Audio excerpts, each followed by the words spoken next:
everybody. I hope you can, let me know if you can hear me okay. So I'm on my phone now, a little bit inconvenient, but it's something. Hey there, yeah, doing okay. Hey Kool-Aid, welcome. Dan, hi, good to see you. Good to see you all. Thanks for joining the second stream. Yeah, let's see how long before my arms get tired here. This is gonna be a pain.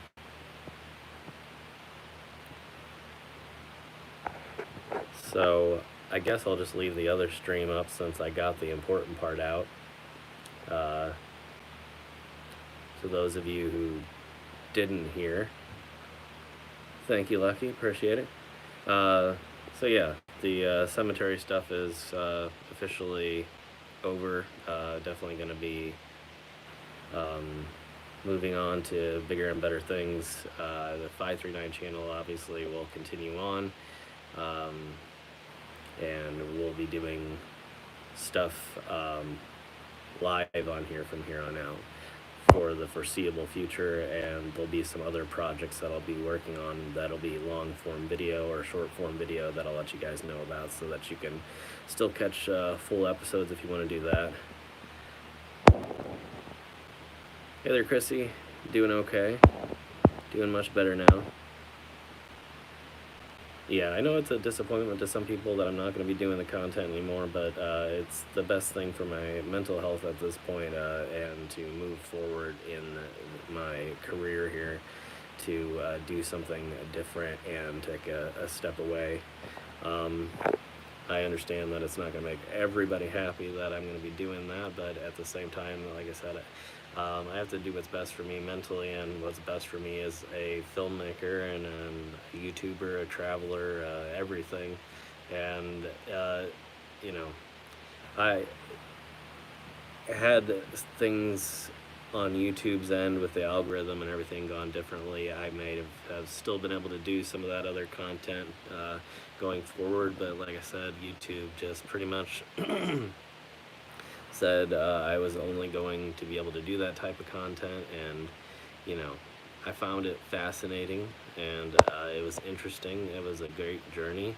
It taught me a lot, and but you know, after a while it just it got to me, and yeah, it just was too much.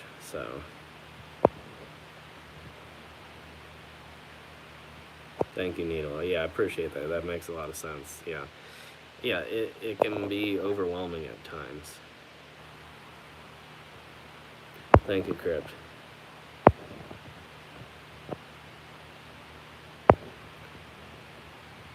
Thank you, Chevy. Yeah, I'm looking forward to doing it. I've done some in the past. They haven't always turned out that great, but I've had a lot of good luck. You know, even some of the cemetery stuff I've done live. We did the Jimmy Dean live, or not Jimmy Dean, excuse me, James Dean, not the sausage guy. So, but yeah, I enjoy making content. I love editing. I love filming. I love being on camera now, and it's something I want to continue doing and continue as part of my career. And I had a lot of fun, and it was unfortunate that it had to come to a screeching halt the way it did, but that's just the way life works sometimes. So, you know. Thank you, Darla. Sorry, I'm trying to catch up with chat. I hope I'm not missing anybody. Thank you, Mike.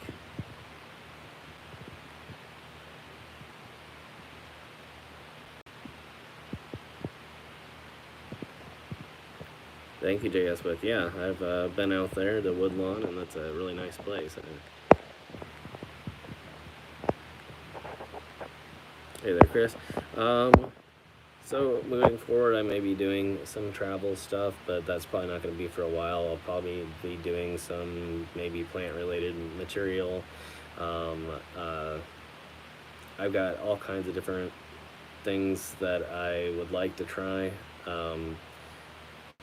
but it's just going to have to be a process. I don't have anything started yet. I'm probably going to be starting some stuff here in the next week or two, and so I'm going to be having a new channel, of probably a few new channels that'll be starting. I will obviously be going live on this channel, so this channel will continue. There will be stuff up on here. I will be I'm going to make sure to still fulfill the Patreon duties and shout everybody out here. I don't have the list pulled up tonight, so I do apologize, but in the next stream I will. And like I said, it won't always be streams from here in the office. So I will try and get out and about and try to do a few on-the-go streams. 5-foot Monstera. Oh yeah, those are fun. Yeah, I have a Monstera deliciosa, and somewhere I have a small Addisonii. Well, I used to have a small Addisonii, but I've given away a cutting, so it's around. But yeah, I love Monsteras. They're fun.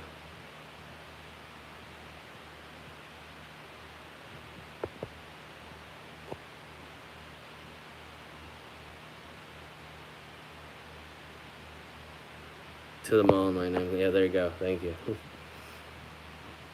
Oh yeah, they can get quite massive. They can get like 8 or 9 feet tall. So yeah, they can get out of control very easily. But yeah, so I might be doing some plant stuff. Some of you that probably maybe haven't ever seen the setup here, there are a ton of plants. So yeah, not as many in here right now, but probably, I don't know, 50 or 60. And then probably about 100 in my entire collection, at least. It's not as big as it used to be, but I've got a lot of interesting stuff. But yeah, so in the future I'll be doing some content about plant stuff, probably mostly design related stuff, and not necessarily like instructional videos like, you know, how to repot a plant or stuff like that. Awesome, Mike, that's good. Yeah, I love plants. They're so much fun. No Audrey 3. No, not currently.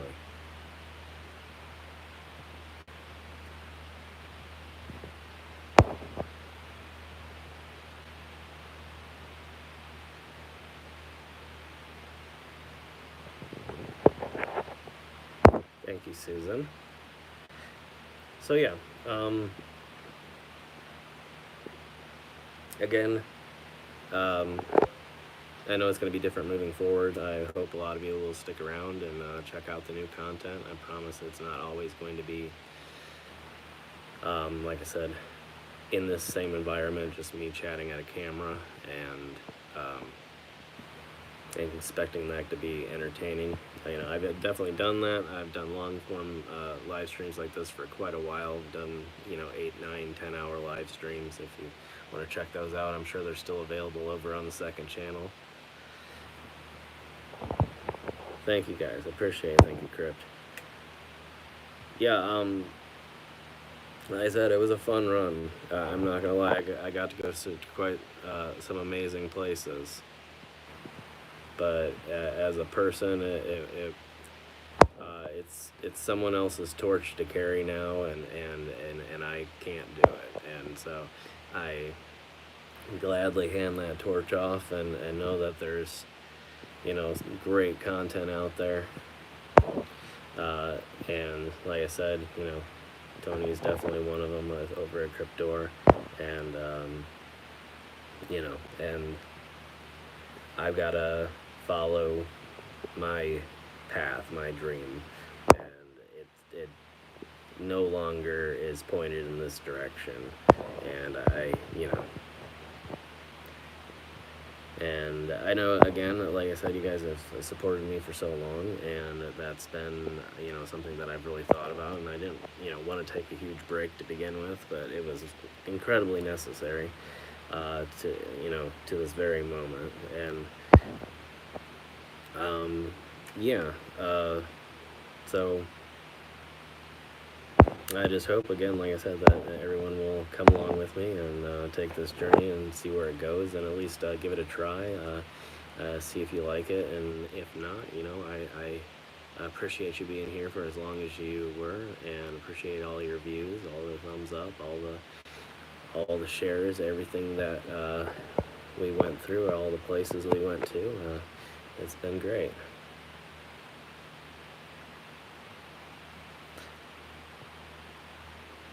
Yeah. Oh, yeah. The bricks. That's the only thing about the algorithm and the way it's set up. It makes you work constantly. It's somewhat unhealthy. I wish they would change it so that it was easier to just take a break for a little bit, or if I could have seasons like television shows or something, it would be an easier process. But they really want you to grind for like years and years straight, and then the moment you fizzle out and hit a wall, then the views just plummet, and it's crazy to go from having videos like 500,000 views, a million views, all these views, and then to struggle for 1,000 is crazy all of a sudden. So, and then that may seem a little bit out of touch, but when you've worked for so long in social media, it really makes a huge difference. Hey there, Cher. Thanks, Catherine. Appreciate you. So yeah, but we're gonna give the live streams a chance. YouTube seems to be wanting to be live stream friendly at the moment, as well as shorts friendly. So I'm gonna try and do as much on this channel as I can. It may just be kind of how do I say it,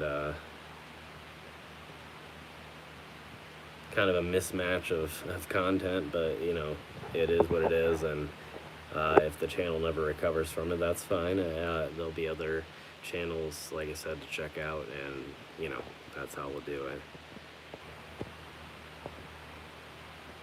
Oh yeah, I hear you, Tony. Yeah, it's rough. It's rough to like have one thing do well, and then the next thing, it almost seems like they're not even telling people that your stuff's there. But I won't get too far into that. But yeah. Oops, sorry. I'm not used to. Usually when I use my camera or my phone to stream, I have it on a tripod. So I apologize. It's a little bit shaky. I'm just kind of palming it right now.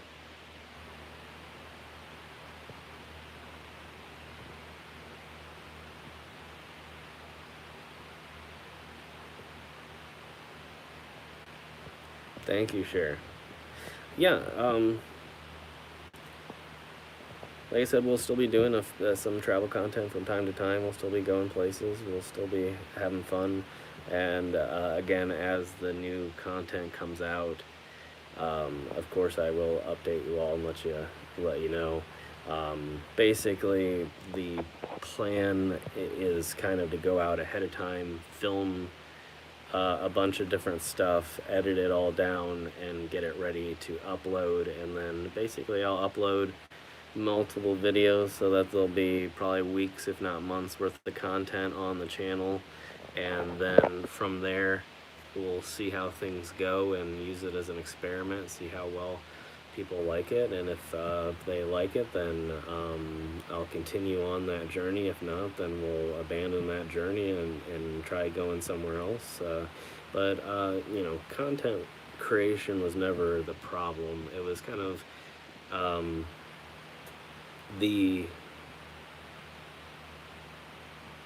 severity level, the weight of the type of content, the cemetery content meets, being frustrated by the fact that seemingly YouTube was saying you're not allowed to do anything else.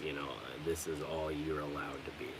And I know a lot of people that have had that issue. A lot of creators out there probably know exactly what I'm saying, that sometimes your favorite videos or the things that you think should be, have the most views, often because of the craziest tiniest little details get almost no views at all, and it's really weird. And um, it's yeah, not to go into too much detail on techie stuff, but yeah, it's just, you know, one little thing is off, and this, what you consider to be this masterpiece of a video that should have, you know, got you the next 100,000, next million views. Not that that's what it's all about, but like, you know, these expectations get destroyed, even though it's like you put all this time, all this work in, these hours of editing, hours of filming, hours of travel, you know. And then, like I said, you know, I got to go to all these neat places and film all this stuff, and yet, you know, it's like sometimes I wanted to be in these places and do other things, and it's like, well, I can't take time to go out and do other fun stuff because, or film other fun stuff, because this is my, you know, sole channel that's functioning, and if I do anything else, it's just going to be destroyed even more, you know. And, you know, if I take any form of break whatsoever, it's going to be destroyed even more. And so yeah, it was just a frustrating situation, and, you know, like I said, I had to make a decision for my own health, for my own mental health, and kind of it's like that old saying, you gotta know when to let something go. And I think letting go now of the cemetery content and moving on to other content that I know will be good, know will be entertaining, and know that I can pump out at a rate that I'm comfortable with, and that YouTube is comfortable with, and that won't make, you know, my mental health just, you know, drop. Then yeah, I think it's not the level of content I was making, it's the type of content, like I said, meets the expectations. I don't know what I'm gonna do in terms of the second channel, the mystery channel. Again, I love the name, I love the stylization of the channel. I used to do live streams over there, obviously. To some of you who have been out there, over there, excuse me. But it's hard to say. It's one more channel that I probably can't change into anything, because the algorithm has already determined that channel's pretty much gone. So, you know, it's like I was saying, when I did my first few live streams over there, and like when we did the meetup in Alabama, and I live streamed that, you know, it's like I was still able to get some decent views. You know, I did some interesting live streams in Vegas. Well, I think live stream, and you know, things were working out. But like the last few times, and it's probably more with that channel, more consistency on my part than algorithm issues, but it's like you got to kind of build. And so I don't know if that channel is very buildable again, if that makes sense. You know, it's like the first stream I'll get like 5 people there, and then the second stream I'll get like 10, and you know, by like the third or fourth stream I might have as many as I have on this channel right now. But you know, it's like if I could figure out something else to put on there and it does well, I would definitely consider doing it. But I know at the very least the recorded content, probably not. I did enjoy doing the little behind the scenes travel blog or vlogs like I used to do. That was kind of creative, it was kind of fun, but it was a lot of work for, you know, very, very few people finding them. And, you know, in an ever-changing YouTube world, it is slowly becoming content that no one really cares about anymore. And so I don't know. I'm definitely would like to try. Like I said, I love the name. I like the stylization of the channel. but I don't know where that fits in with the grand scheme of things. So if I can, yes. But the simple answer is I just have no idea. I think did somebody mention something about orchids? Oh, sorry, hitting all kinds of buttons I'm not meaning to hit here. Oh yeah, the trick with orchids is grow them in mulch and soak the mulch like twice a week with water, and that's how I save all my orchids. I have an orchid here. Oh, this is a little rescue orchid that I rescued, and I put it in a coconut shell, and then I filled the coconut shell with it's just straight Miracle-Gro orchid mix, but it's just basically just mulch.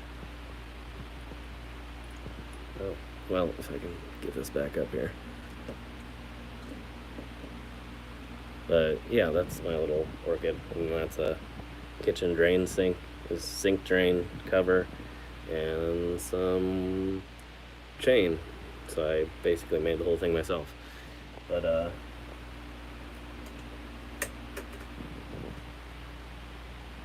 so yeah, it's a little variety.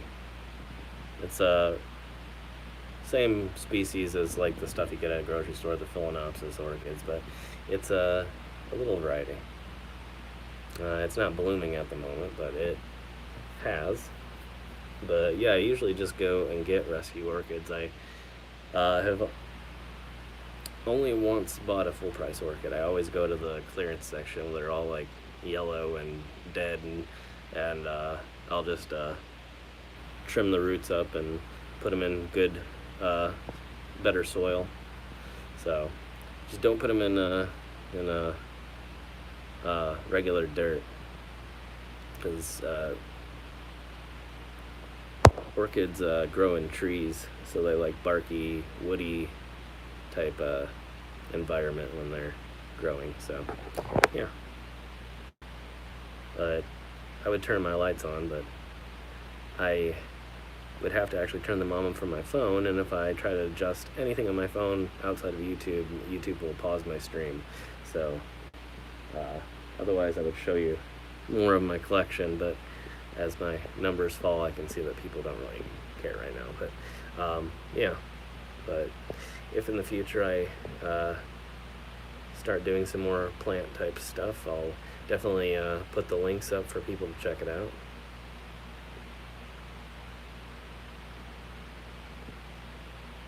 Hey there, what's it?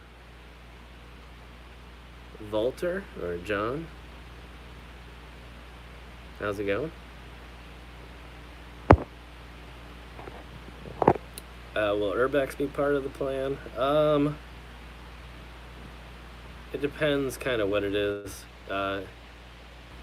Urbex is so complicated right now, especially in the US, and it's become so pervasive that, you know, these little places that you would find on the side of the road that you would think that no one ever went to now all have gigantic signs up and things saying to stay out, and there's so many, you know, thousands upon thousands of channels out there that are trying to do the same thing, and really the only sane way to do it right now is overseas, and I shouldn't say sane, but like it's such a complex game right now, and it's something that YouTube is really trying, I think, actively to suppress any new type of content.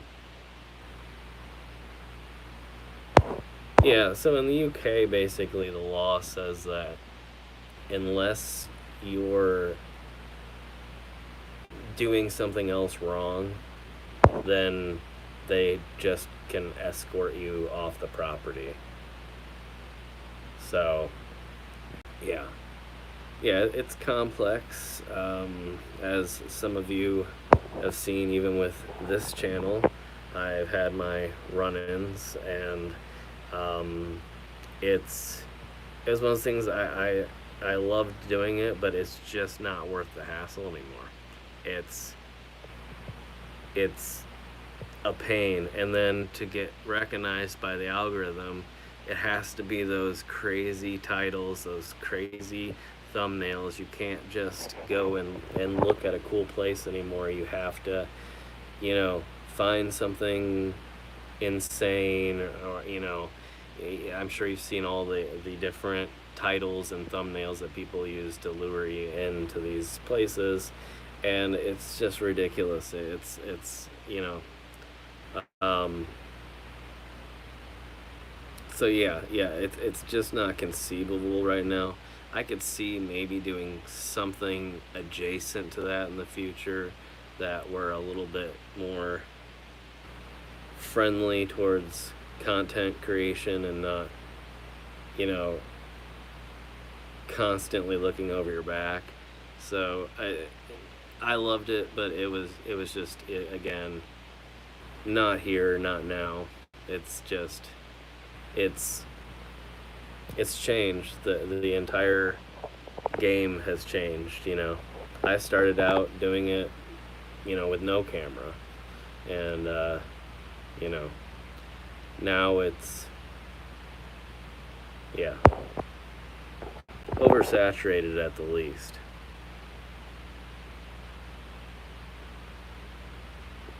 Thank you. Yeah, I always tried to show as much respect as I could for the properties. I always thought it was really a fascinating, interesting topic. Abandonment in general, and why things are abandoned, and what happens to places after they're abandoned, how they're sort of taken back by nature, and yeah, it was a lot of fun. I got some great pictures, some great videos, but it was another one of those things that, you know, after years and years of doing it, it was becoming overwhelming. The complications of it are far outseed, at least my benefits from it, and you know, you can almost see the trend of everyone that gets big eventually just goes overseas, and that's because it's easier to go to places, you know, and you don't have to worry about constantly watching your back. So and that's really it, and it's just like that. The content that everybody wants to see is the content that is the literal most complicated to make. No one wants to see you, get permission from the local city government to go explore a drainage tube, and be told by a tour guide how old the system is and all the inner workings of it. They want you to sneak in, and to, think you're getting caught by security, or whatever the scenario is, and it makes the best videos, but it's the most complicated. It's the most, maybe I'm, you know, maybe I'm never gonna make money on this. Maybe I'm never gonna be able to, pull this off. Maybe I don't. It's just, there's so many different things, and it's great for a while, and then you either have to grow incredibly fast and transition into something maintainable, or have to go away. And for me at the time, I was growing fairly quickly, as some of you knew.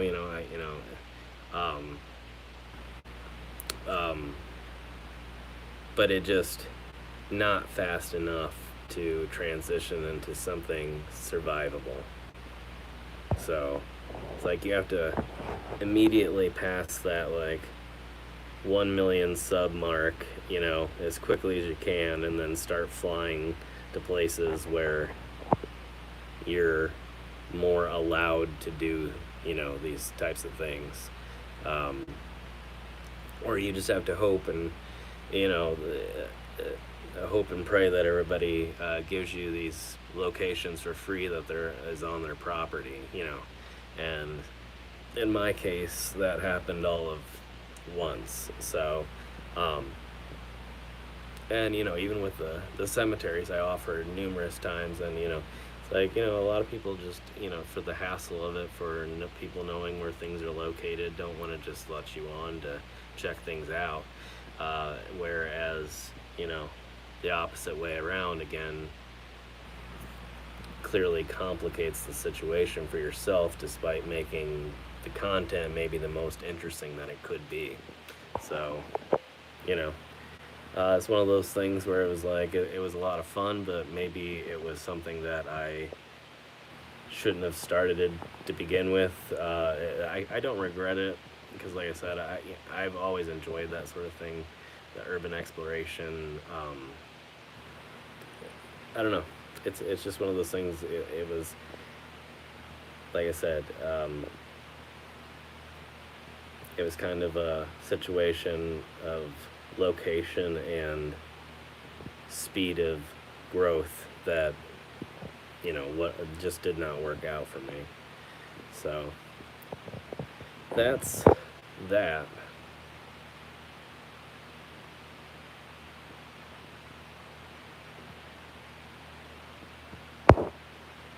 Oh, I don't know anymore. Some of these bee hunter and pest removal services actually have pretty poppin' YouTube channels, way bigger than mine. So I don't know. Stuff like that actually is kind of oddly fairly popular. I I know, like even I get interested in some of those, like huge hornet nest removals and things like that.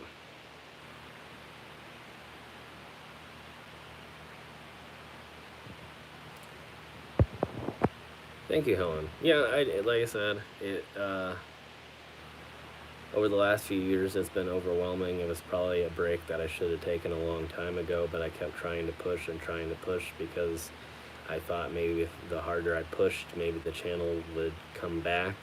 And the harder I pushed, it was like almost like if I tried to work hard, YouTube would, you know, um, start taking my views away then. And I couldn't understand that. So, it was like no matter how hard I worked, I couldn't work hard enough to even save it. So it was like crazy situation. And I remember the one day I looked at somebody else's channel who was an explorer, a similar explorer, quite a popular channel now, and they had decided to post a bonus video in a day, and it had gone great, and I was like, well, maybe I could try that for once and see if maybe I could get a few extra views. Maybe it would help the channel to recover a little bit. See have the algorithm notify a few more people, or have a few more positive search results or something like that. And I did it, and not only did it destroy the bonus video, my original video that I had uploaded on schedule got destroyed in views as well. So YouTube pretty much told nobody that either video was on. So it was like the harder I worked, the more YouTube punished me for like the last 2 to 3, probably more along the lines of like 4 or 5 years, just because everything's been crazy the last few years. And we've all been on lockdown and everything else. And so but when things were still normal, like I said, I wasn't allowed to work harder. If I did 4 videos a week, none of them would get views. If I did 2 videos a week, like was doing, they would get decent views. If I did 1 video a week, it would get pretty bad views. So it's like YouTube basically said, okay, so you're a cemetery channel, you're not allowed to do any other content, and you can't do too much work or we're going to punish you, and you can't do too little work or we're going to punish you, and you're not allowed to take a break for more than 2 weeks at a time or a week at a time, or or we're going to punish you. And then if you do a live stream, we're gonna punish you.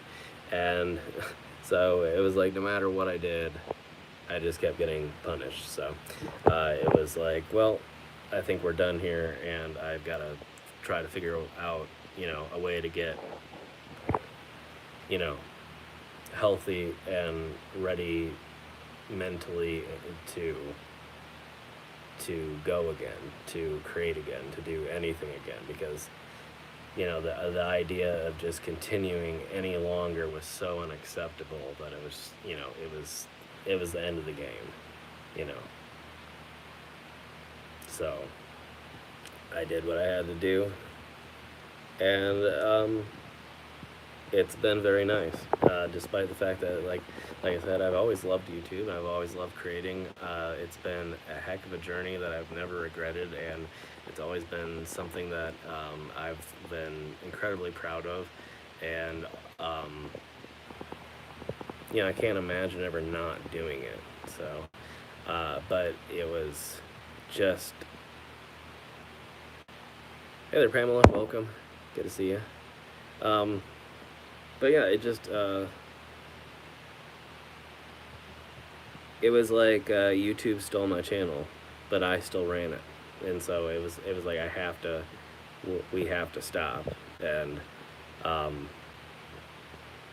so yeah, and it was one of those things where it's like almost immediately a relief, and immediately a weight off your chest.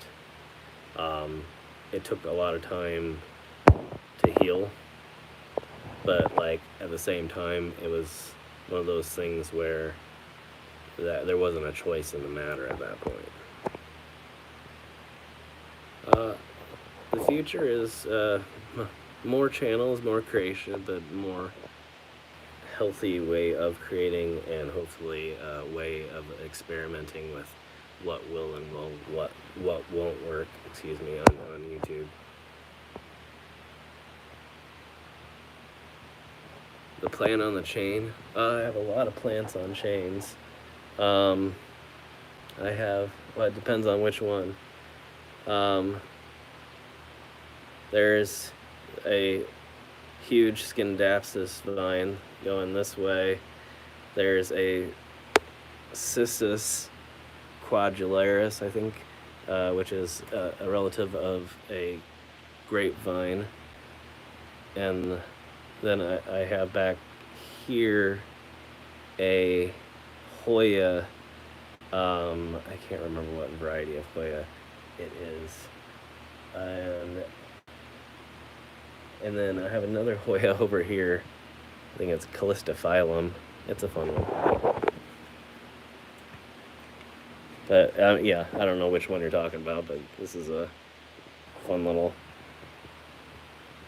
semi-rare Hoya that gets some fun flowers and things on it. Okay.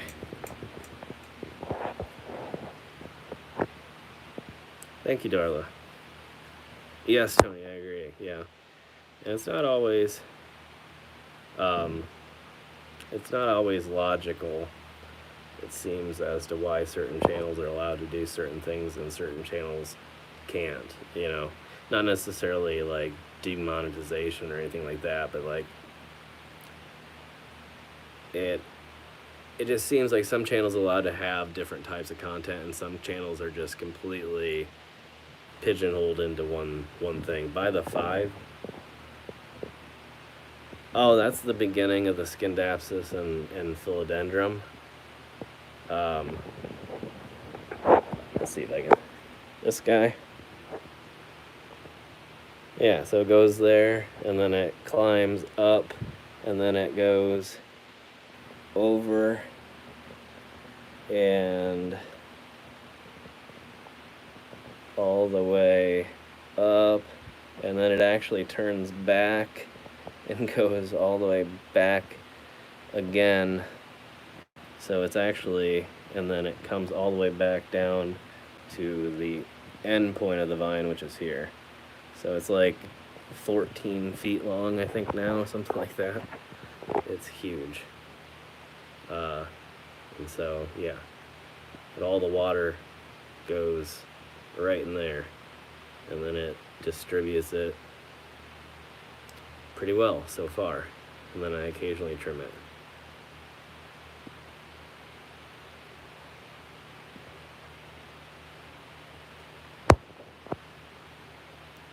Yeah, I've never heard of a dog named Hoya. That's an interesting story, though.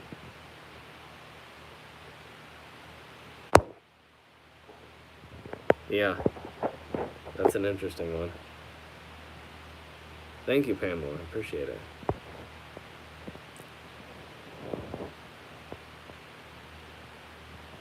Thank you, Darla. Yeah, oh, yeah, I just read your other comment. Um, yeah, worked pretty hard on this little place. Mostly it was for the second channel. Well, not all of it, obviously. A lot of it was because I like plants, but, you know, some of it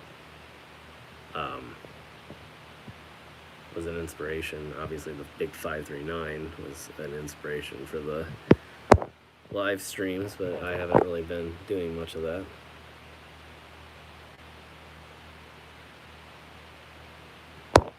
Oh man, Tony, yeah, well, if I'm ever out there again, I'll give some advice out for free. I don't know.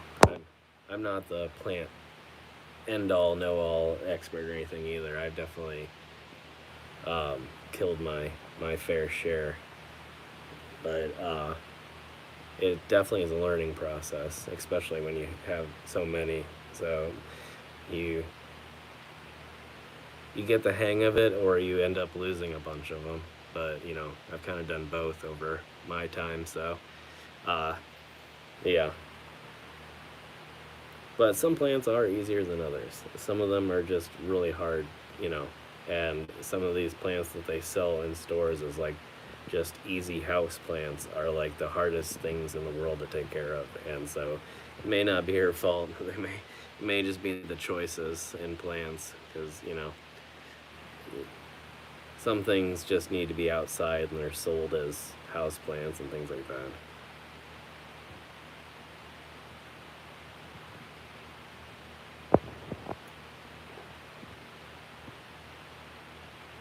Hey, thanks for joining this street team. What is it? I don't know if I'm trying to pronounce that correctly. Twitter Ion K? I don't know. But thank you. I appreciate that. I hope I didn't butcher that. So, oh yeah, Christmas cactuses are a hard one.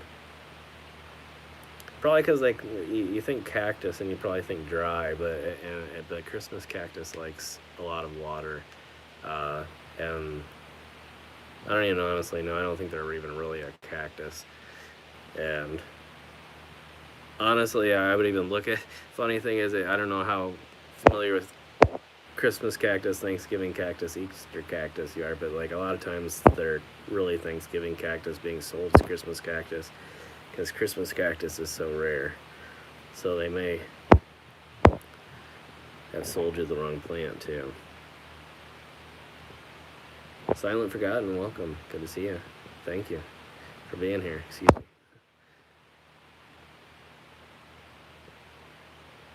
Zwitter Ionique. Okay.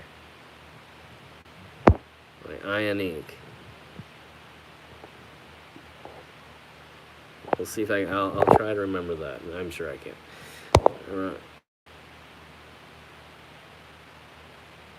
Oh, in Phoenix. Yeah, well, I mean, to your defense, it's probably more of a tropical cactus, even though that seems like it's not a thing. But a lot of cactus are actually tropical and don't like deserty environments. And I don't remember if Christmas cactus might be epiphytic, so it might live in trees.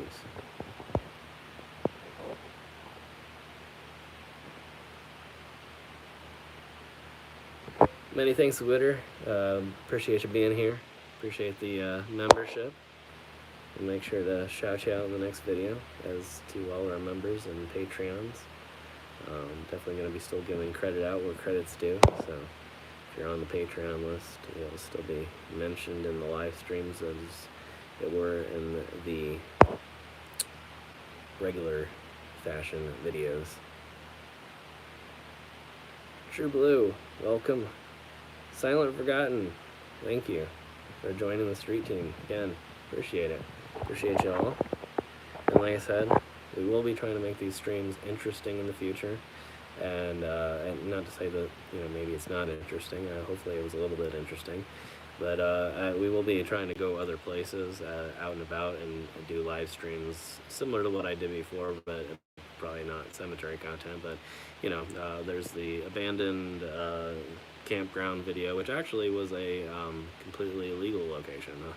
Oddly enough, is just in a state park, and you can walk through there as much or as little as you want, and there's nothing wrong with you being there, but it's not a whole lot there. But I might be doing streams similar to things like that, just interesting type of road trips, and anywhere I can go within signal until I can upgrade my kit to be a little bit more, it's the Midwest, so, all these cell phone companies always say that the signal goes everywhere, but it does not. I go places all the time where my phone says no signal. And so unless you have a really great extender or some sort of, what am I trying to say? Wow, I cannot think of it right now. But anyway, yeah, if I can get something that's going to extend my range, I will definitely be doing that and trying to do some interesting live streams that way. And who knows, maybe even make another channel based on stuff like that. So we'll see how that goes. Cryptor, thank you, Tony. I appreciate that, man. Once again, if you're looking for great cemetery content here in the future, make sure to go check out Tony. Give him a subscribe, thumbs up on the videos. He does some great stuff out there in California.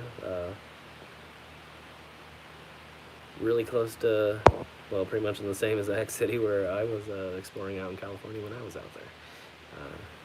But he is obviously more knowledgeable about the area because he's actually from California and not, unlike me, that just moseyed on into the state and, explored it with the help of other people like Steve.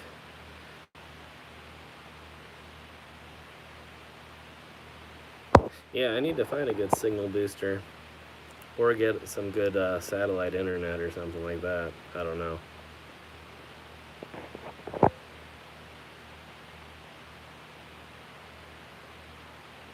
Born in California. Awesome, Darla. I was born here and I still live here in Indiana. I haven't made it too far, but that's okay. I don't mind the Midwest for the most part. At least the nature. Interesting places to go, interesting places, things to see. That's for sure. Not everything's great about the Midwest, but fun places to see, and things are still somewhat relatively cheap. So I guess I can't complain too much. At least about that stuff. But yeah.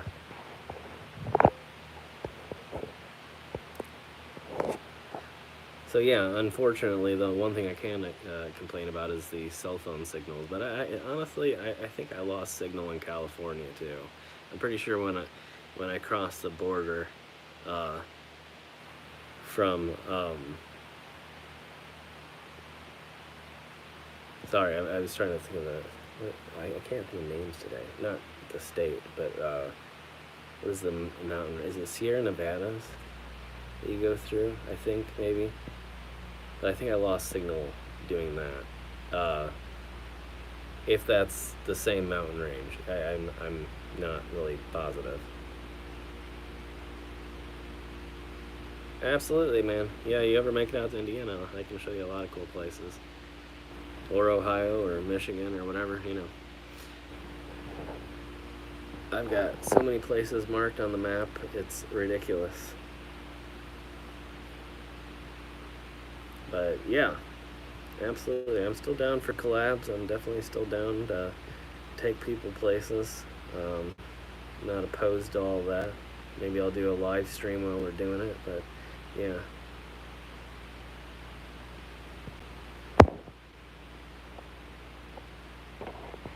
Indiana's okay. It just depends on what you're coming here for, I guess. Yeah, definitely fun to do some research into the family stuff. Like I said, I've actually know some of the location of some of my earliest family that came over. From I'm not sure if it wasn't the French side. It was French, German, Irish, and I think it was the Irish side that came over. And there's a cemetery in Maryland somewhere.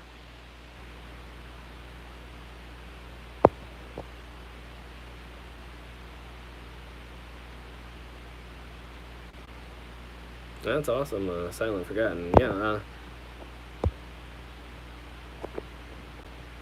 Yeah, more luck to you. Hopefully, you get a bunch of subscribers, and make sure I'll have to check it all out. But I feel like I've checked out your channel before. But yeah, that's really what you got to do. It's due diligence is really the key to success in some ways. Starting out, at least. After, obviously, like I was just saying earlier and talking about with like Tony and everything, that there's these complications that occur, but if you just get out, start filming, everybody has a chance to make it. It's weird politics, but not like politics, but just like algorithmic politics and corporate politics type thing, where thanks, Helen, for joining us. Appreciate you being here. You have a great night. But yeah, it gets complicated further on, but it's definitely worth a try, because if you make it, you make it, and it's fun, and you get to do something that you love. And yeah, and there's opportunities that come along that you may never have had before. Thank you to Doggo. Sorry, I'm trying to catch up real quick. Absolutely, Tony. Yeah, I'd love to come on. Yeah, I love doing podcasts on live streams until it gets super late, and then I get super tired and can't think of anything to say, and then I start rambling. But it's been a long time since I've done like an 8-hour live stream.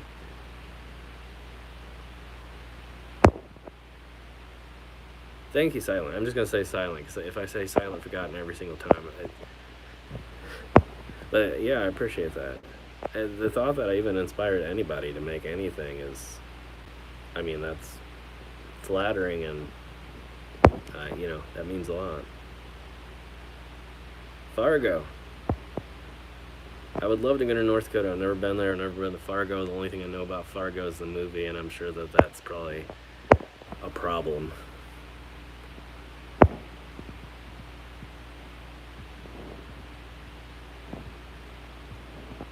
It would depend on the type of Verbeck stuff, but probably nothing that I didn't have permission to do. Gary. Oh, that's an interesting one. I've been through Gary quite a few times. I haven't really ever stopped in Gary, and yeah. I have some weird Gary stories, but I don't know if now is the time to talk about it. But not that there's no problems with talking about it, but I have a feeling it would unfortunately bring up other topics that I don't want to dive into right now. I.e., no, we'll just leave it there. But we'll just say this: the only interesting story I have from Gary is one of my friends' dads helped a man in a limo change his tire, and shortly after that his house was paid off. So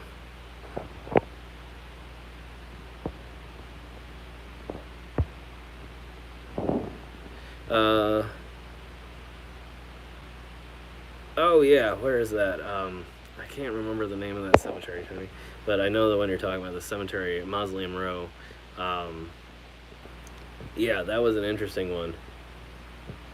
But back then, I was a little bit more on the urbex streak, and so I was always afraid to share my locations, and I wasn't sure how cool everybody would be with me sharing the location, so I didn't. And now I can't remember the name of the town, but it's somewhere outside of Indianapolis. It's like northeast of Indianapolis, and I know I caught the sign on the video somewhere, but I can't remember the name of the cemetery offhand. But it's a cool little place. Um, but I know enough that if you ever come out here, I could definitely take you there. So, but yeah, um, yeah, it's a fun little place. The odd thing is that it's one of those places that used to have a heavy population and then kind of shrunk when everybody moved to like Indianapolis, and so it's actually quite a small town.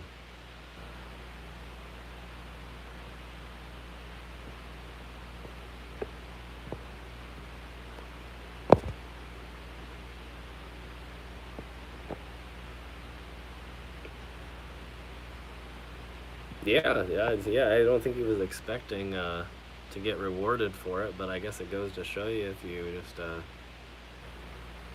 help people out when they're in need, you might get rewarded. That shouldn't be the reason to do it, but it definitely is something to say. Thank you, Pauline. Yeah, it's good to be back. It's good to be here talking with everybody. I'm glad that at least a few people were able to get in here and hang out for a little bit. And like I said, I'll be trying to do some more interesting videos over time. And yeah, like I said, also when I start the new channels, I'll be making sure to update you all and um, post the. I went blank there for a second. I'll post the links to the new channels or anything new that I do. What kind of music am I into? Oh, wow, that's a question. Pretty much everything. I mean, even though that's sort of a cliche answer, but like, I used to mainly be into rock. I played a lot of rock music. I've been in a punk band. Play guitar. I've got a couple. Well, I guess you can't see them from here, but I have a couple guitars hanging on the wall. But I like all kinds of crazy music. I listen to, yeah, obviously rock, hip hop, um, all kinds of jazz, blues, uh, crazy folk music, um, like, I don't know, like, I guess I could name some bands, like rock wise, I love, like, Be Your Own Pet is a great, like, punk band, kind of thrash style punk band. I love, um, Tuba Skinny. It's a great band. They're like a New Orleans kind of jazz, ragtime type band. Shoot. Obviously, I have Green Day tattoos, so I'm somewhat a fan of Green Day. I like a lot of their older stuff, probably the most. Um, but yeah, I mean, I have an appreciation for almost everything, you know. But mainly rock is what I grew up with, I suppose. And yeah, I don't know. But yeah, I just love music in general, so I like it all as long as it's good. Um, yeah, I got my. I'm sure that you've all seen the Green Day tattoo. Oh yeah, I listen to a lot of electronic artists. I actually listen to a lot of electronic stuff on on Twitch, the live stream mixing and things like that, which is a lot of fun. There's a lot of I wish I could name a few. I think there's like Whistleface, Scratch Bastards. Um, I can't name them all, but yeah, I love electronic music. It's great. Um, I tried my hand at making some back in the day. It wasn't very good. Would love to try again one of these days. I think I feel like I know enough or more about it now that I can make a better go of it. But yeah, yeah, all that stuff. But yeah, I would love to go to some festivals, some EDM festivals and things like that. Music festivals in general are kind of an interesting um, topic that I would love to. I wish I could cover them. There's so many people that would probably do it better than what I'm able to do. I'm not exactly the um, most outgoing person in that way. Like, I'm not kind of the content guy that walks up and interrupts somebody to have a impromptu interview, um, which is probably why I did the content that I was doing, because I didn't have to talk to anybody. So, other than the camera, which was a lot easier than people. So, yeah. But like I said, over the years, I've gotten so much more comfortable with talking and whatnot that it's like I kind of like the long form content, the podcast form content, and stuff like that. And so I think it'd be interesting to do something related to that, but it would have to be more like, I guess, like a sit down and you come to me type thing. But yeah, Foo Fighters and Blink 182. Yeah, those are.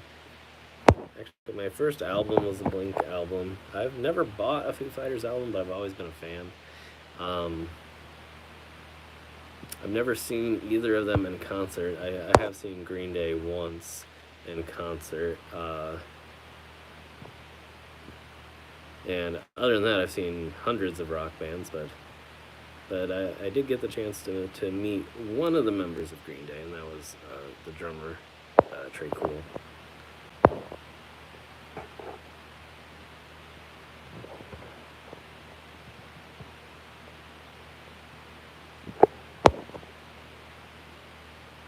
Oh yeah, yeah. Blink was always one that I loved growing up.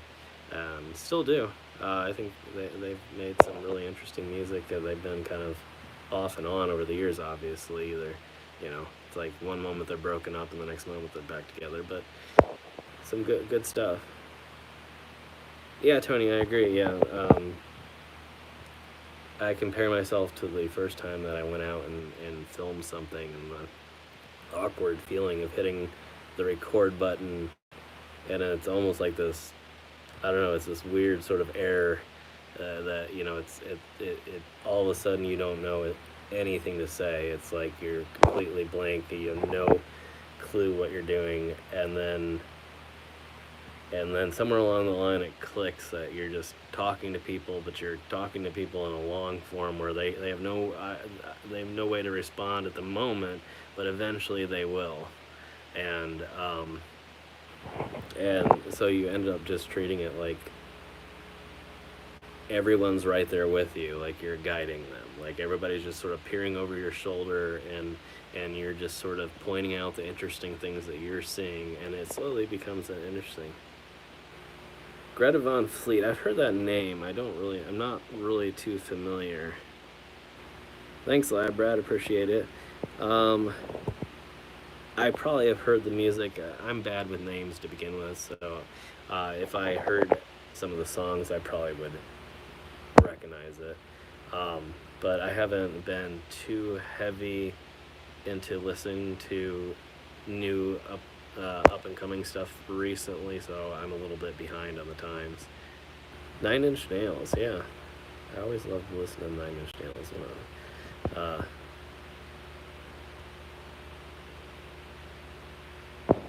Yeah, that's another one. Great band. I've never really been to a show of theirs. I would love. That would be an interesting one to do, for sure. Um, yeah, I got to see so many, but a lot of my my favorites I haven't really ever got out to do, because I used to do rock photography for years. I would be taking photos of all these bands, but a lot of the decent ones that I listen to, I've gotten to meet over the years, so it's been kind of fun. And yeah, but I definitely would like to um, check a few more of my favorites off the list.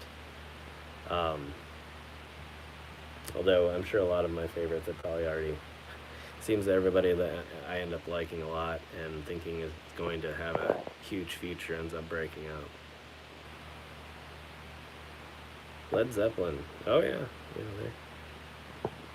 I'm into my classic rock. Although I say that, but now all the music that I listened to growing up is now on classic rock stations. So I turned the radio on the other day, and Green Day was on the oldies station. So apparently now Green Day is old time rock and roll. I did not know. But I guess that's how it goes. Eventually, popular current music becomes old fashioned rock and roll or whatever. So it's interesting how that works. But yeah, it doesn't feel like classics to me, but at the same time, I guess that's the name of the game. But yeah, I like the old stuff too, older stuff than what I grew up with, I guess. So, you know.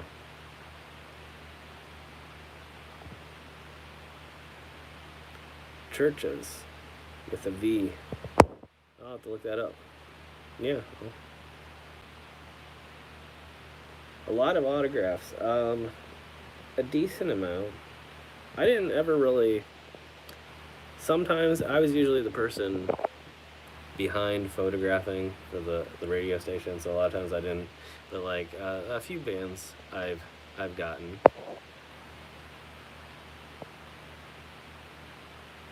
Thank you, Silent. Appreciate you. Silent Forgotten. Good to see you here tonight, and I appreciate the membership. That's awesome. Have a good one. Look forward to seeing you in the next one. Trying to think of the list of. I mean, I have like Blackstone Cherries autographs. I have.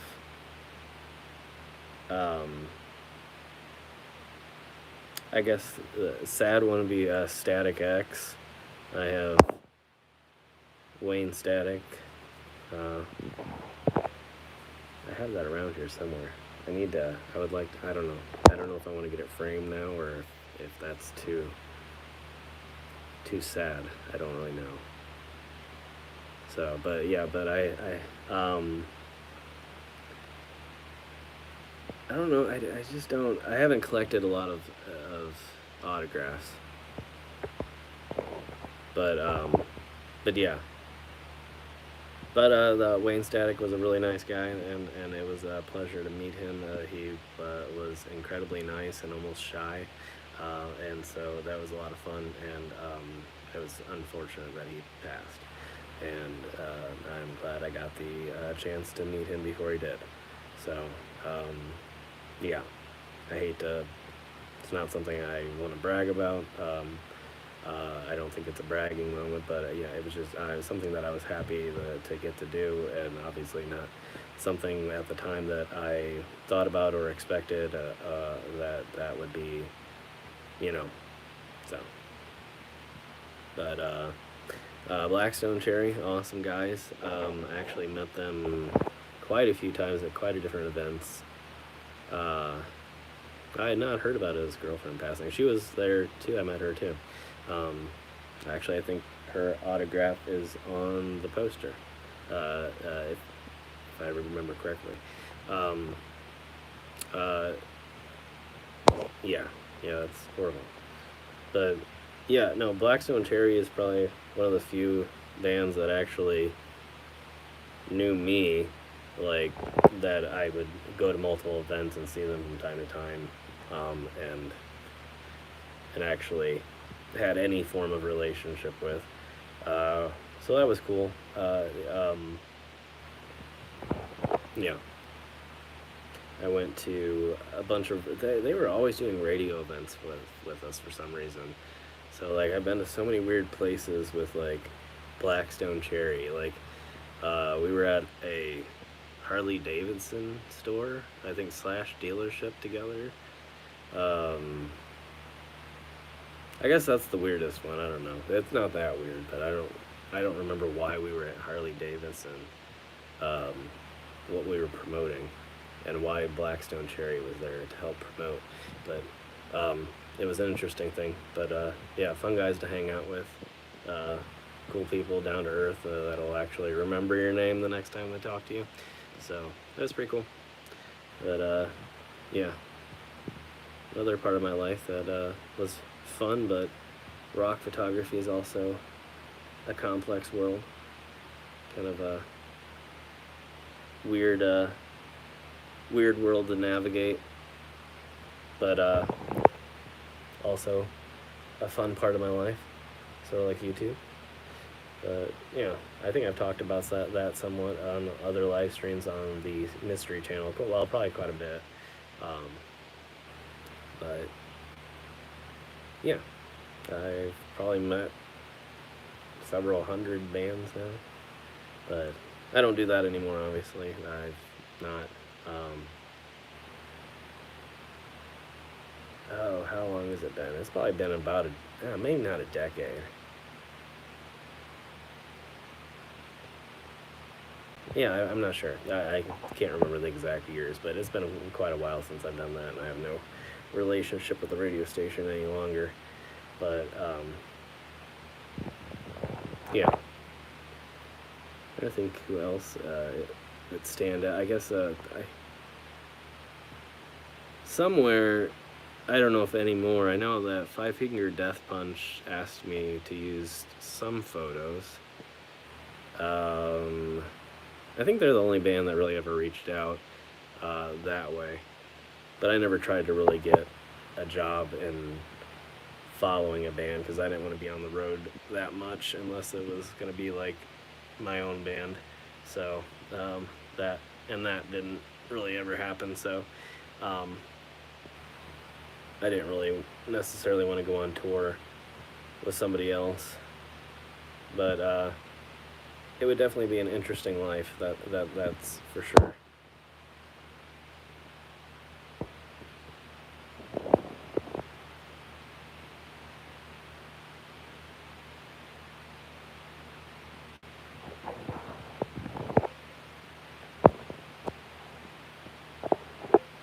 Yeah, always kind of sad when those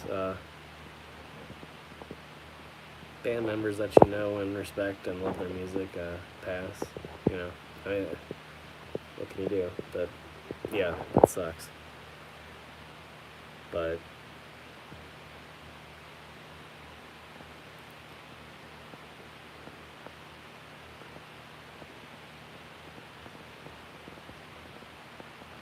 yeah, I don't know how long I really am intending to stream. I have actually no idea how long I can stream.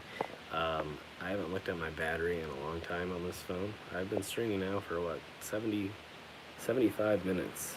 So, I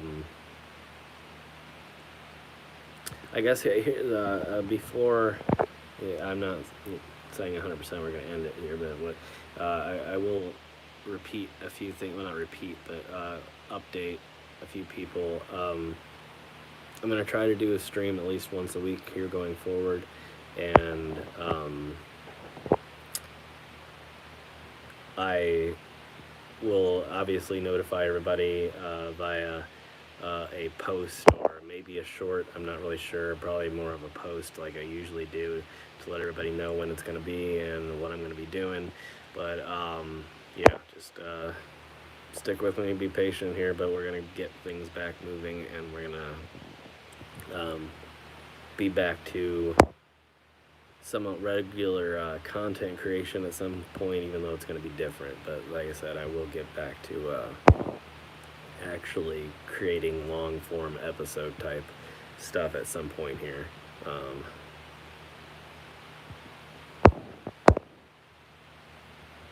oh wow, yeah, Jim Laveau or Laveau. Yeah, I'll have to look that up.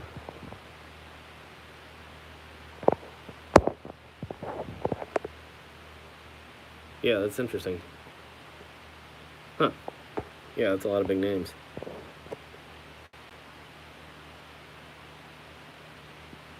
Yeah, it's something. It was like I said, it was one of those things where it was like it was all so much fun, and I got some interesting. I got some pretty good shots, but it was one of those things that was like the only way you were gonna make a living in rock photography is following a band around, or if you got lucky and one of your shots got like purchased by somebody, or you can obviously spell or sell prints and things like that, which is uh, somewhat hard too, or you can license them. I was trying to get into stock photography for a while and got accepted by uh, a couple of the big name stock photography websites, but it's such stock photography is more paperwork than anyone can imagine. Sitting there and labeling every photo with 1,000 different tags and all that crazy nonsense, and so it, it was like I said, one of those worlds that was so complicated. But yeah, more power to anybody that can do that stuff, because either you're gonna be on the road all the time, or you got really lucky to get your stuff sold some other way. Thank you, Sean. I appreciate you being here. But yeah,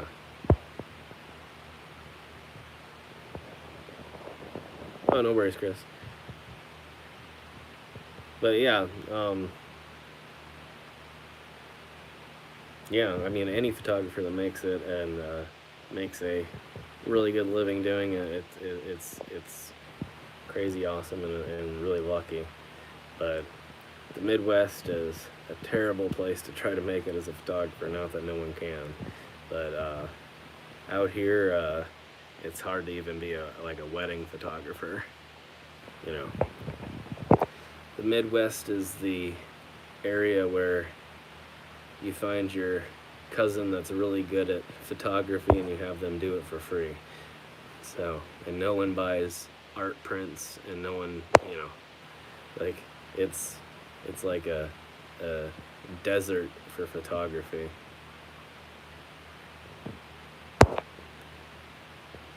I don't think I've ever seen Manson or Tool. I'm trying to think. It might have been. I might have seen Tool. I'm trying to think if Tool is the one that almost. It might have been Tool. I don't. I'll remember there was one concert, or not concert. There was one rock show that I went to that was probably the most dangerous I've ever went to, because I remember being there was a at the club that I usually photographed at, which was one of the biggest clubs in the country.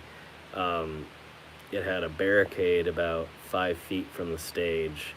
Well, maybe not quite 5 feet, because a lot of the singers would jump from the stage to the barricade and they could safely make it. So, but I remember being in front of the barricade with security, and there was just empty bottles of like whiskey just like crashing down because people were throwing it at the stage. And it always makes me laugh because I see these like news articles now about how people are getting hurt because people are throwing things, and what's going on with this new trend of people throwing things at the stage. And it's like, no, that's from rock and mainly metal from like way back in the day. It's like some of these bands literally encourage it. It's like I don't even think they blinked when a whiskey bottle crashed into the stage and just shattered everywhere. And it was more encouraged than anything back in the day. So like, whenever you see these stories where people are surprised that you know somebody had a bottle thrown at them on stage, that's like the most normal thing in shows ever. Like, I've never been to a show where somebody didn't throw something on stage, you know. I would never personally do it, but like at the same time, whether it's um, a pop bottle or like a water bottle or like articles of clothing or alcohol bottles, um, you name it, and I've seen it thrown onto a stage. And so I never understood why people didn't thought that was somehow, maybe it's not appropriate, or it could be a little bit dangerous, but like it's definitely normal. It's like if you're worried about that, go to like a Korn concert in the 1990s, like like get in like the Korn cage and see what happens there, and you might not be so surprised at the video or at somebody throwing a bottle on stage or something. Gigi Allen. Oh yeah, he's the one that um I think, isn't Gigi Allen's the one that used the restroom on stage, I think, and then he would throw it at people. If I'm remembering the right guy. Um yeah. That that'd be a little bit. I was never even a big one on mosh pits, so there's no way.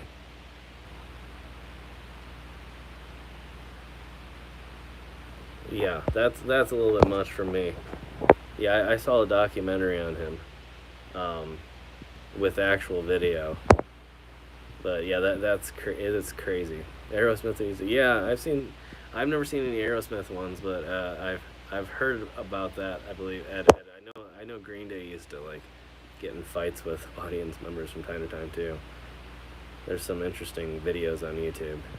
I'm sure of Aerosmith too. I'll have to look that up sometime. But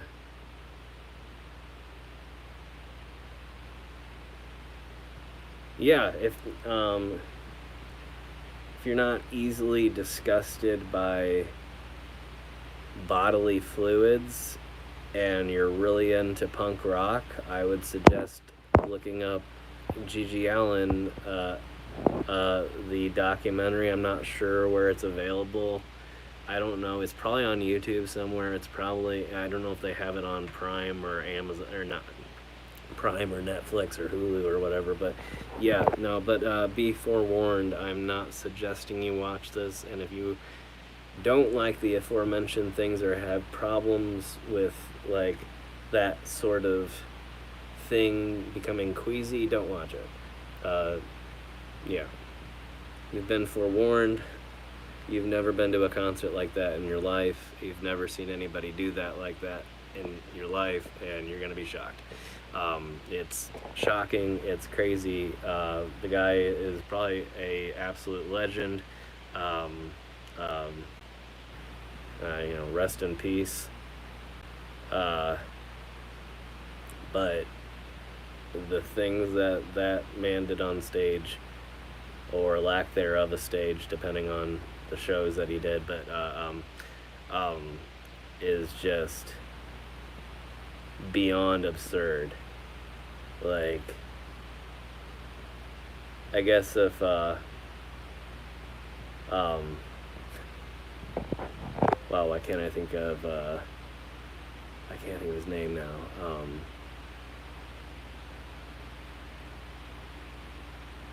Wow, no, Sid Vicious. I guess if there's anybody more punk rock than Sid Vicious, it's you know, if anybody knows about Sid Vicious and the end of his career.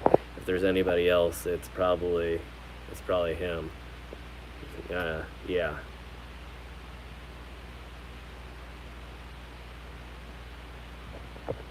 But yeah, again, yeah.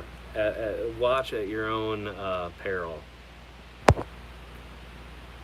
and bring your own vomit bag if you get queasy easily, and just don't watch it. Just don't watch it. But saying that, it's probably gonna make some people curious. But just if you're wondering, just don't watch it. If you're really into punk rock and you think I have to see this, then fine. But otherwise, just don't. Just do not ever search that name. Don't search it on Google.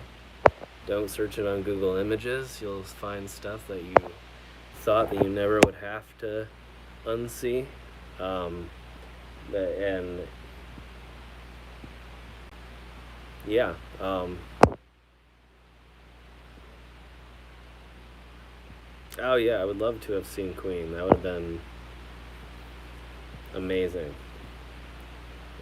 Obviously, unfortunately, not very possible. But yeah, Ian Stewart, welcome. Good to see you, man. But yeah, I would love it. Queen would have been definitely a huge one. I love Queen. They're a great band.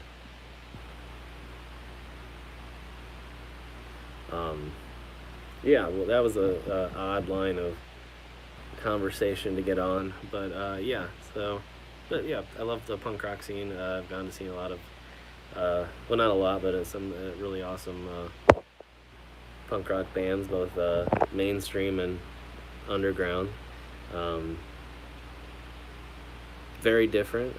Definitely am a fan of both sides of the spectrum, depending on the band. I'm not a huge lover of. I guess there's pop punk, like pop music, and then there's pop punk, like actual punk rock bands that kind of play that poppy melodic type of punk music. And then there's those like 1990s heavily overproduced like pop punk bands, that are somewhat hit or miss. But uh, but yeah, I kind of like both sides of the spectrum in terms of that. But I tend to like people that actually have some sort of history in the scene. Even though I guess I'd be somewhat hypocritical, being only a part of the scene. Well, I guess I used to go to underground shows from time to time, but like I wasn't a huge part of the community like I would have loved to have been. Thanks for being here, Pamela. Good to see you. Glad you got a chance to join us tonight. Yeah, and hopefully we'll see you again here soon. But yeah.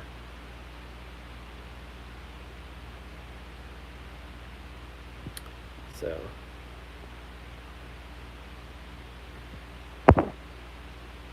Gigi said, yeah, he almost did.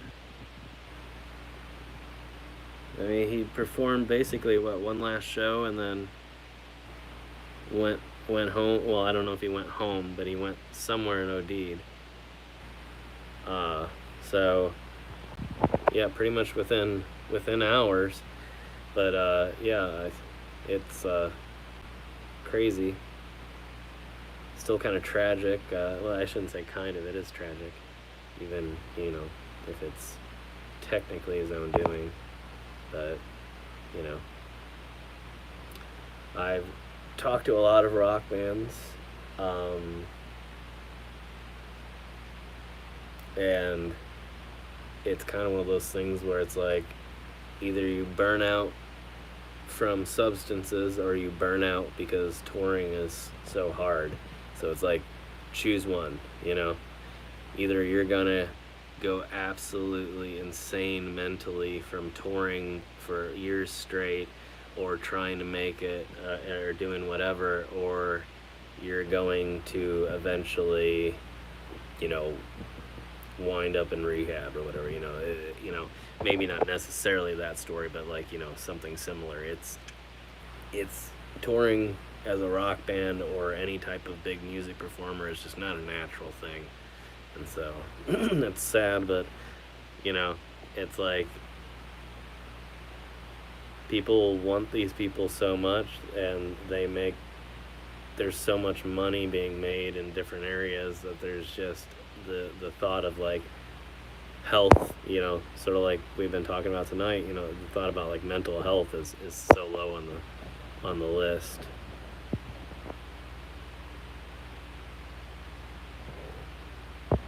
So Yeah, he might have had some mental issues from, yeah. I mean, he's an artist. We all have something.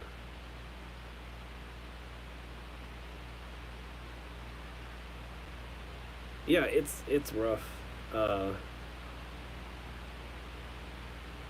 it's like you go and perform your ass off every single night, and then you fall asleep on a bus, and then wake up in a different city, and then and being on stage, that's a lot of work. I mean, that's a workout. Like, it may look like a fun life, but like running around with a heavy instrument for hours straight, screaming at the top of your lungs or singing at the top of your lungs, or playing, drums. It's huge amounts of energy that you're exerting, and so um, it's no wonder that they turn to substances because yeah, yeah, and what you're eating on the road is never good, and yeah, I've talked to so many people. Uh, But yeah, yeah, I remember. I mean, because I've talked to sober bands and I've talked to bands that are completely the opposite of the spectrum. They have no problems saying everything that they do, and and it's like I couldn't blame either way. It was like, yeah, no, I completely get it, you know. So yeah, thank you, Chris. Glad you were here tonight. Yeah, have a good one, man. So yeah, yeah, I can't say I'm glad that my band didn't work out, but I'm probably lucky in some ways. And yeah, I don't know.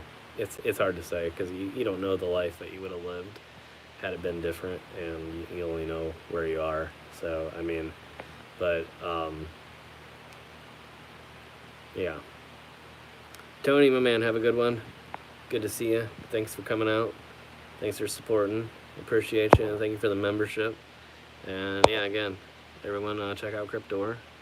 We'll be doing cemetery content in the future here. And, well, he does cemetery content, so make sure to check out and subscribe. But have a good one, man. Appreciate you being here. Yeah. But I definitely liked working rock adjacent. I loved radio, but, not I wasn't, well, I was on the radio occasionally, but, like, I was I was I was the photographer. I rarely talked in a microphone, but it was a fun industry, and I was kind of hitting it too late, where there was not as much money in it as there was, and so there just was not as many opportunities to just run around with the radio station. And another complex thing, working in radio in the age of the internet is not always um, fun to navigate. So, as I'm sure you can imagine. So, as much fun as it was to have a constant backstage all access pass to every single concert, um, like I've saying before, unless you're willing to go on tour with the band, or are able to make money adjacent, it's not very much. It's not very lucrative.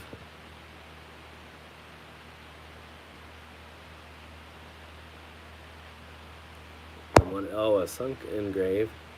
I guess it would depend on the situation. If you're talking like a historic, like 1800s grave, there might be sinking there, but there's nothing underneath there. If you found any resemblance of anything down there, other than dirt, you'd be lucky. Um, so um, there was no vaults back then, so there's nothing but soil.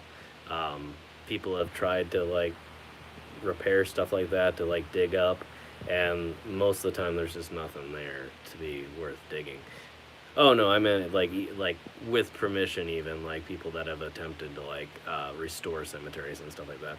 Um, if it's a newer one, obviously, you know, there can be things that you could do to like, you know, probably reset the. I don't know if I'm using the terminology wrong because I'm no expert, but like you could raise it up somehow by adding in soil or regolith or you know, gravel, whatever it may be, and you know, just sort of like they do on top of the ground uh, with the headstones that you could do. But yeah, historic stuff. That's kind of the reason that you see that. That's where all the wooden stuff was, and you know, the person, and then when they disappeared, that's where, you know, all the dirt just filled in, and so there's like a little divot. But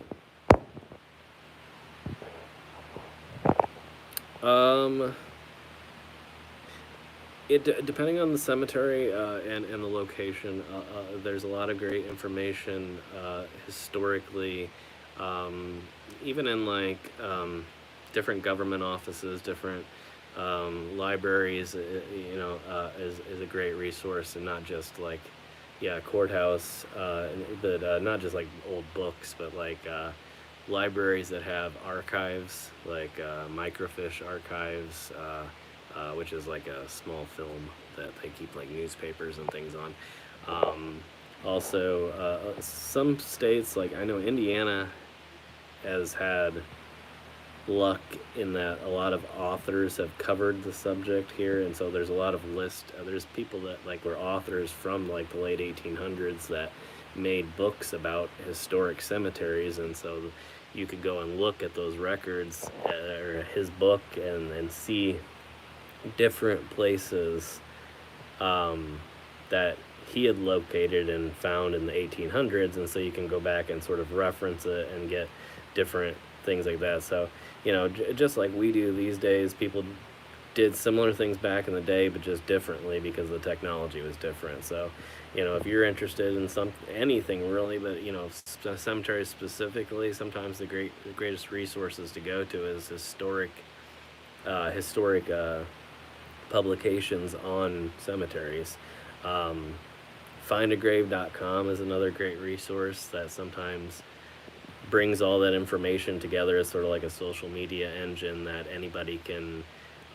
It's similar to like a Wikipedia in a way, but for historic graveyards and and modern graveyards as well, and cemeteries as well. And it's a great resource for finding historical information. But a lot of that stuff is still maintained in different historic records in different places, township offices, courthouses. Um, yeah, and a lot of it's public, so it's not like you have to have a reason.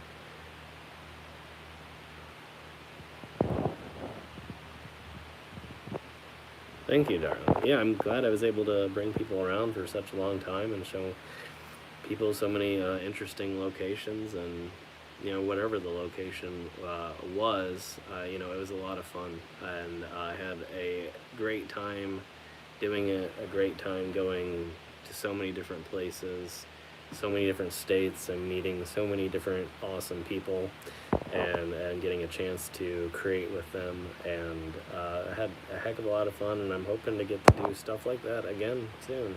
But yeah, just in a slightly different format, and in ways that hopefully are better for me, both you know, physically, mentally, and financially. It um, it's something that obviously I never regret though, and it's been incredible journey.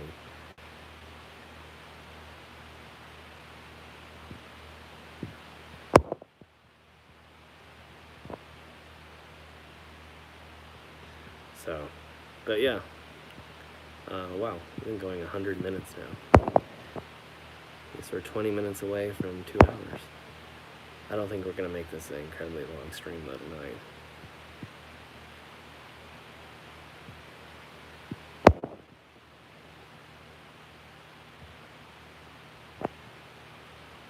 What is that about bikers? Maybe I missed part of that story. That it sounds like a plausible, plausible thing to happen.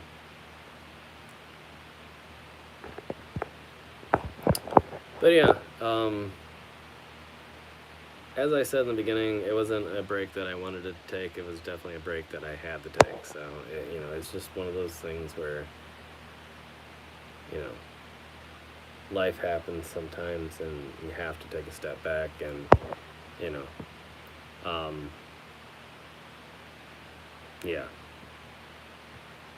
But without going into it too incredibly deep and personal, it was something I definitely had to do, and not, literally had to do. Not, it was not a choice really that I made. It was a choice, but there was really no choice to be made, and it was something that I had to step back. Did I say hi? Hi, John. Good to have you here.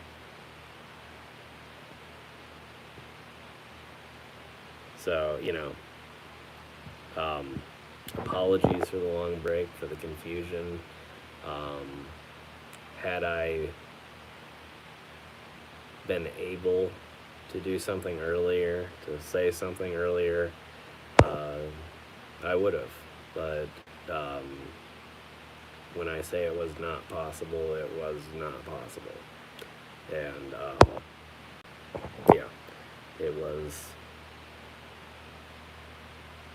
a rough journey for a while, and it had to be, but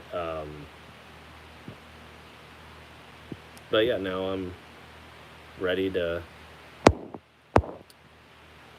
hit some road again. Yeah, but yeah.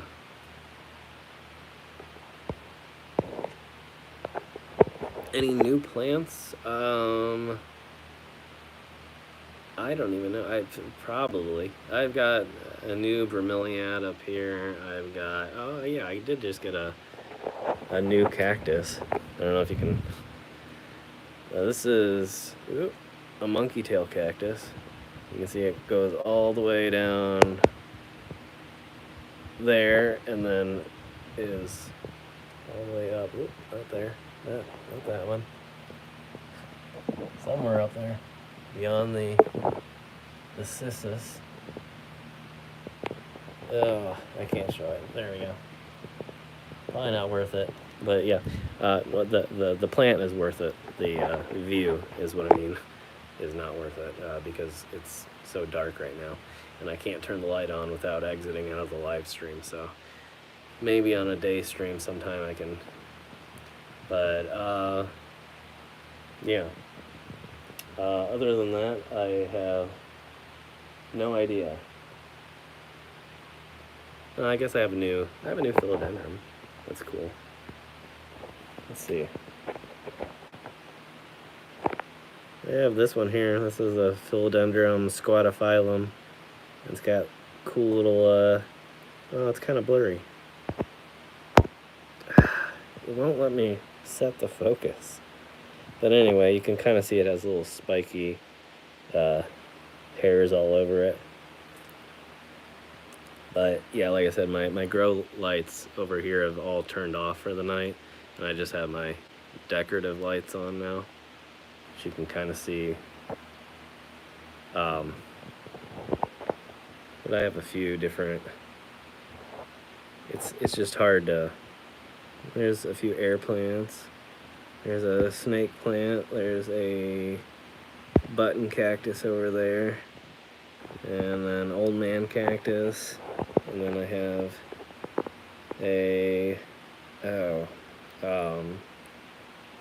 some sort of syngonium. I can't remember the name of this syngonium. And then I have a bunch of ferns down here, a rabbit's foot fern. Then I have a philodendron Brazil right here, and a neon pothos here. I have some really huge euphorbia here, and then I have a bunch of duckweed in a glass jar filled with water. The duckweeds are just floating plants. And then there's my ZZ Raven. It is actually black, so that's not actually bad lighting. It comes off green and then turns black. And this is some form of Dracaena. I can't remember what exactly it is.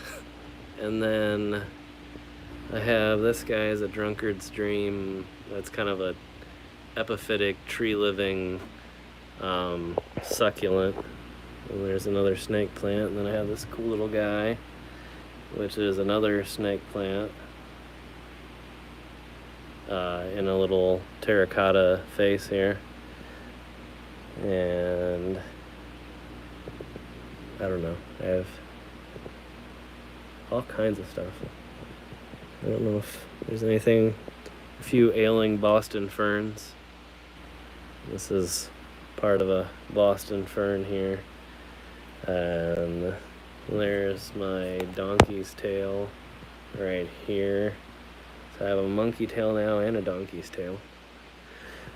And then this is needing water, and that's why it's drooping. That's a flame violet, Aspicia is the scientific name. And let's see, I have well, you can't see the barrel cactus because it's too weird lighting. But these are fun. If you like easy plants, these are air plants. They don't feed on air like people seem to think. They need to be sprayed down with water every now and again. But it is a tiny little plant. And here's another one. You probably see them in like different hardware stores and things. Like Home Depot sells a lot of them. Not those, but some. Oh, and then I have a money plant. That's this big tree looking thing here. And somewhere back there I have a lipstick plant. And I think that's pretty much everything that's... I might be able to walk around the corner real quick. I don't know how. Let's see, I have another snake plant Cleopatra there. Some lucky bamboo that I rooted. Some more lucky bamboo. Some more lucky bamboo. The lighting's terrible there. I have a Madagascar cactus somewhere in there. There's another view of the rabbit's foot fern. And then we have my aquatic plants. And I don't know if you can see, there's my little snail. And he is cleaning all of the algae off of the side of my tanks. And I have some Java fern in there and various aquatic plants. And some more duckweed. That's what this is here, is duckweed. The stuff that was in the jar that was really not visible. You can kind of see my aquatic setup there. And then my setup from the other side.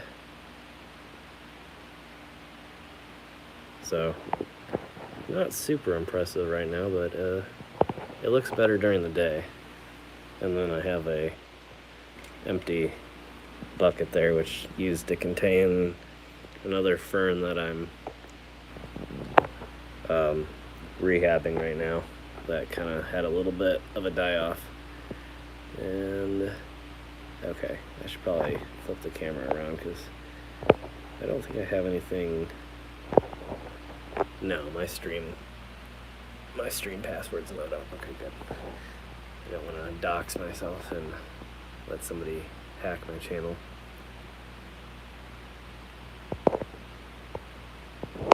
Yes, ferns are very picky. Yeah, I've lost a few ferns over the years.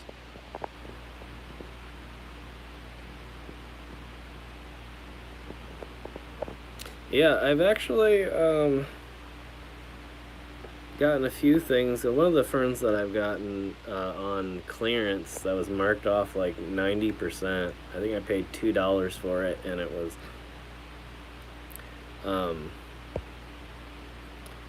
$15 or $16 like originally, and the only thing wrong with it that they couldn't seem to figure out was it needed to be watered. So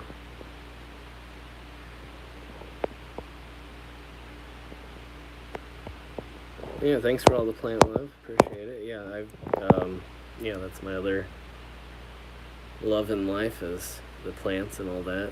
So yeah, they're doing pretty well. They've suffered a little bit over the past year, unfortunately, through everything. But I'm getting everything kind of trimmed up and back in working order right now. So yeah. But I think that's pretty much everything that I have up here right now. Some of the stuff I've taken out for the summer and put outside. I have a bunch of cactus that are living outside for the summer, and a couple palm trees that are living outside for the summer. Yeah, well, all kinds of stuff out there. So, and I've been increasing my outdoor collection, a couple interesting evergreens and Japanese maples and things like that. So yeah. Lights are pretty much the same. I have a few new like colored lights, like over here, the blue lighting for the nighttime. During the day, obviously, all that's lit up by my grow lights. So I would, like I said, demonstrate. But the neon stripping I've had for, about 4 years now.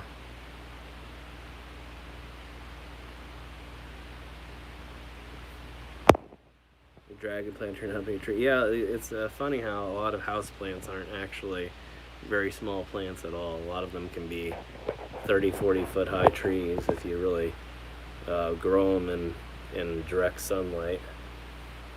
Not everything, but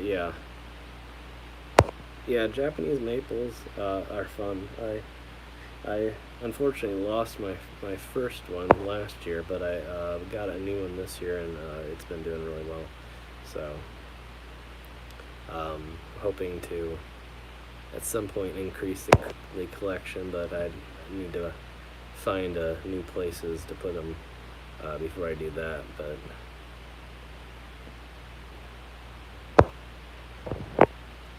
the car project's kind of on hold at this point. I did a few upgrades, but I'm going to be starting to work on that probably again here soon.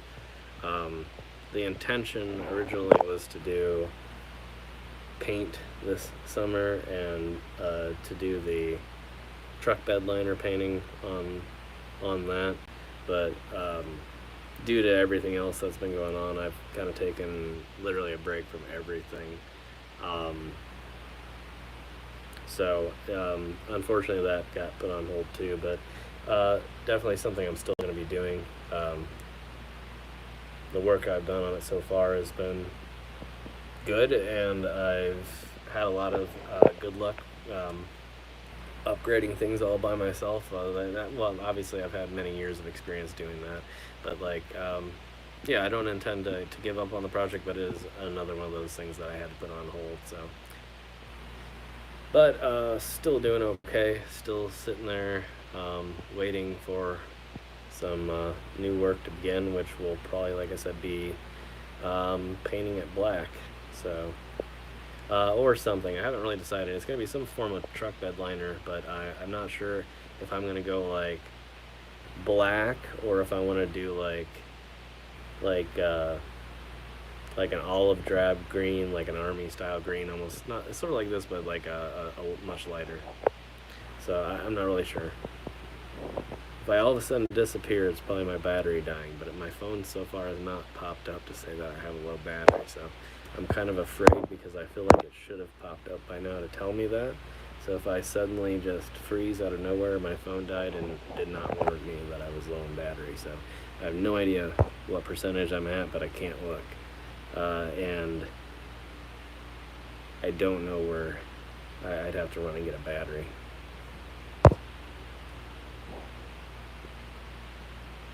So, thank you, John. Appreciate that. Yeah. Um, yeah, you should always. I wish YouTube were more oriented in a way in which mental health breaks were encouraged, and the algorithm was not so punishing, I guess, of people that take breaks or that try new content. And so that's all I can say on that, aside from, yeah, people always should do what's right for their own health and for their life and the journey forward, and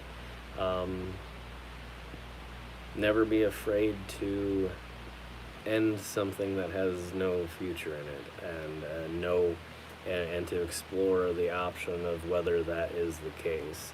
If you're not happy with something, if something is being a negative drain on your man, that's kind of redundant, but if something is being a drain on your mental health and is causing more problems than it's solving, then there is nothing wrong with letting go of that and moving on to the next thing. And sometimes the worst thing you can do is try to hold on to something that either has no future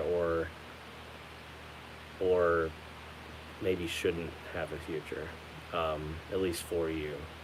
Like I said, for myself, there's so many great channels out there that do what I do, and there's going to be no lack of content going forward for people who want to find content like that.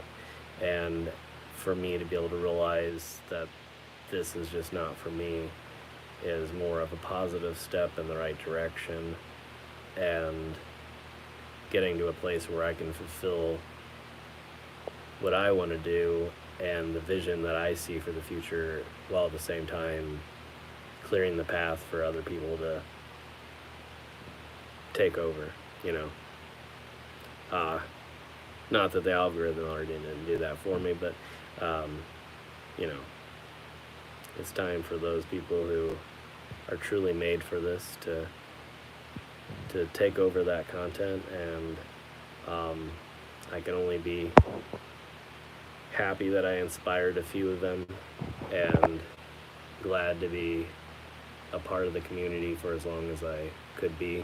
And hopefully I continue to be a part of the YouTube community in general, and still a content creator, and still be around for quite some time to come, and to do something that will be more in line with my own visions of the future, and not a mindless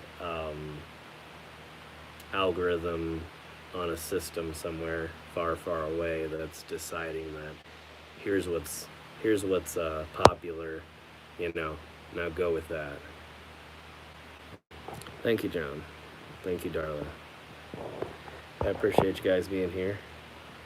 So we're about 30 seconds away from the 2-hour mark. I think this is a great point for this first time back to call it an end, and to say goodbye.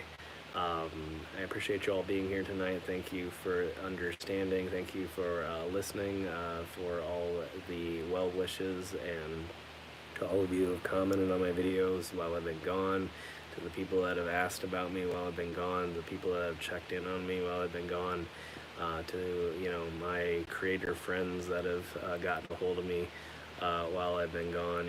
Thanks to everybody out there. Thank you for understanding. Thank you, Jay. I appreciate that. Yeah, leave a like if you enjoyed the live stream.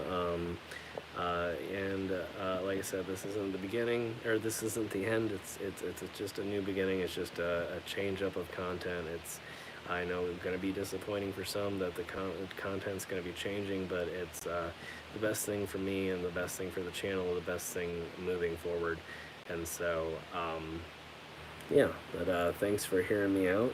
Thanks for being here, and thanks for letting me know what you think, and all of your questions, your comments, everything.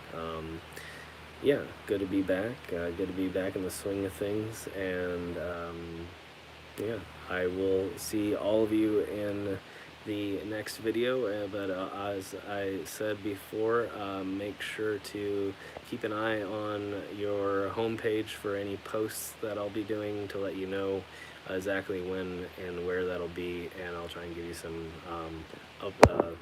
forewarning on what kind of video it's gonna be, so you can decide whether you want to join in or not. So,